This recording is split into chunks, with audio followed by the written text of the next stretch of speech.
There's one final step in creating our app, and that is on our result page. After users have checked out, we want to show them some information about their purchase. We want to tell them that their payment's accepted and give them somewhat of an order summary to tell them the order total and the email that they used for the purchase. We can get all that information by making another request to Stripe using this session ID, which we can grab from our URL, the success URL that Stripe used from the params that we provided when creating a new session.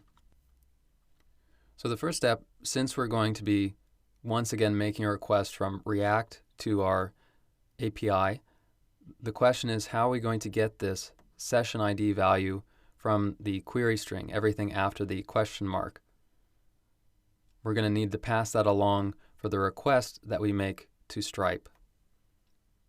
Well, just as we created a custom hook for checking out, we can also create a custom hook within our result page in order to grab the query string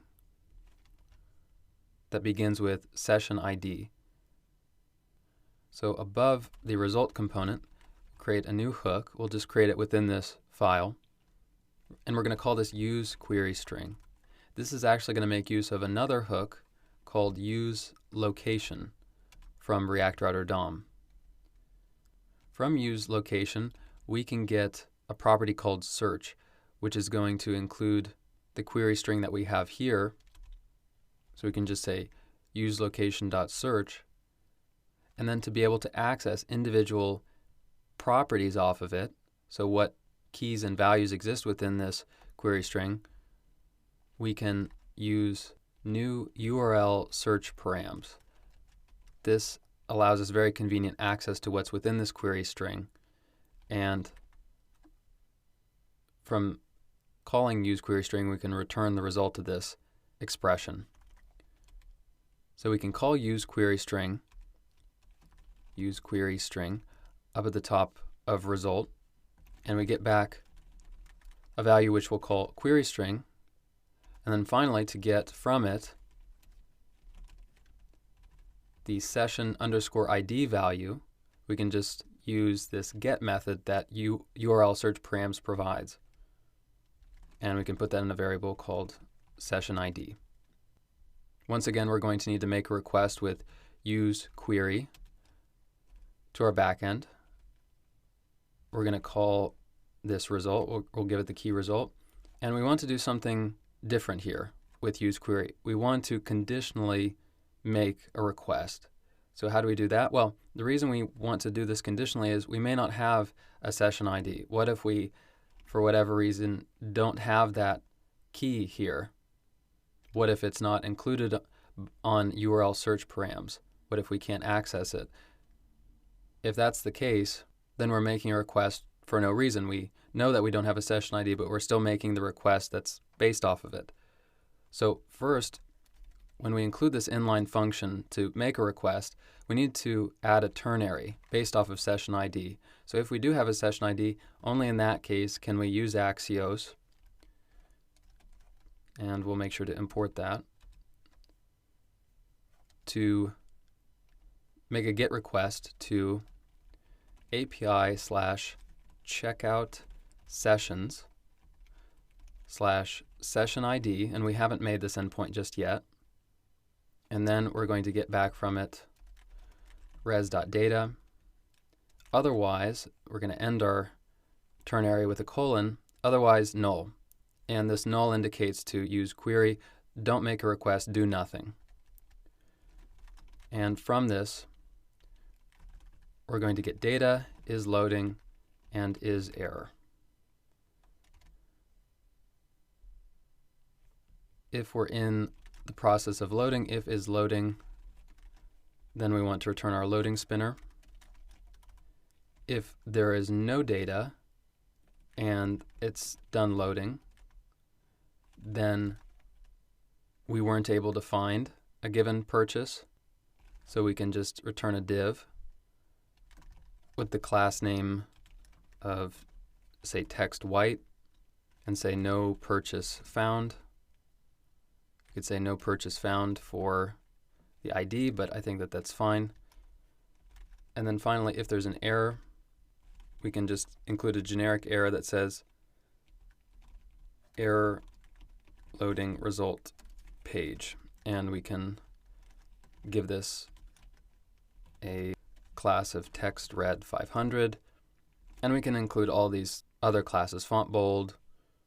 We can add the class, once again, of text center and MX auto if we want to center this. So we can include the same thing on the div above, but just make it text white. So we're making a request, but we don't have the endpoint just yet. So let's hop over to routes and make our dynamic endpoint. Make sure to use the get method here for our router. We're making a get request to checkout-sessions / and once again we'll include another dynamic route / session ID. And this is where we're going to get an individual checkout session. So we'll make that handler below.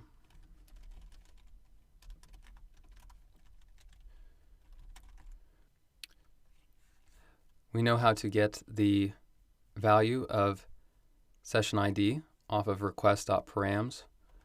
So we can destructure from request.params session ID and make that a variable. We'll set up another try catch for handling our errors. First of all, we're going to check and see if the session ID, if not session ID, starts with CS underscore. That's what every Stripe session ID must begin with. So we can immediately throw it out and throw an error if it doesn't start with that value. So we'll just say incorrect checkout session ID. And if we don't throw an error, we're going to await stripe.checkout.sessions.retrieve in order to get it according to its session ID. So we'll include that as the first argument.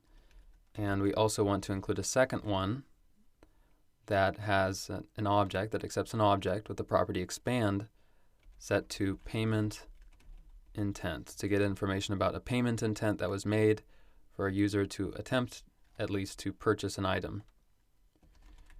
And then we're going to include all of this return data to us on this variable checkout session.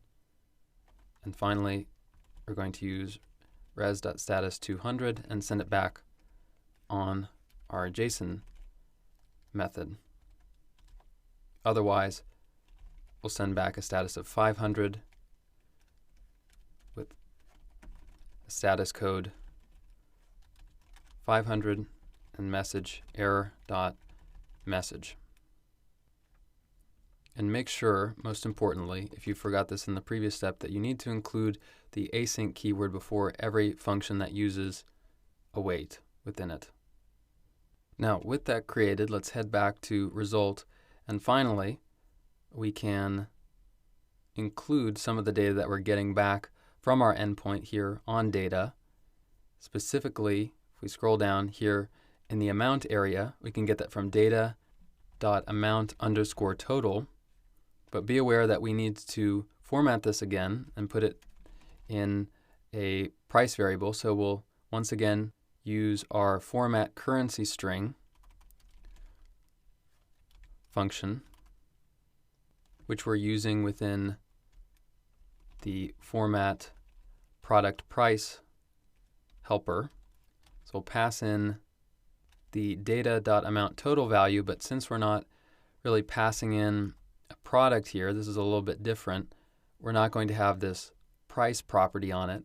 So we could go ahead and put this in our own object, but I think it's probably easier just to use the format currency string function directly. So we can just take that and back in result, we can include that here and just use data.amountTotal and data.currency in order to get our total in this case. And then for the email, we can grab that from data.customer_details.email. And with all of that, when we save and the page refreshes, you can see that we're making our request to our endpoint, and we get the order total that we in fact charge the user's card with, as well as the email that they used in order to make that payment. So since we've built out every feature of our application, now we're ready to move on to the final step, which is deployment.